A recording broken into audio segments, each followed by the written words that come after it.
ദേവദേവനന്ദനാ വിഷ്ണുമായ പെറ്റ സുന്ദര 16-ാം വയസ്സുവരെ പന്തളത്തിൽ വാണ നിന്റെ 18-ാം പടിയിൽ ഞാൻ വീണുറങ്ങട്ടെ.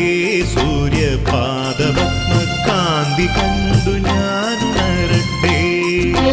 ദേവദേവനന്ദനാ വിഷ്ണുമായ പെറ്റ സുന്ദര 16-ാം വയസ്സുവരെ പന്തള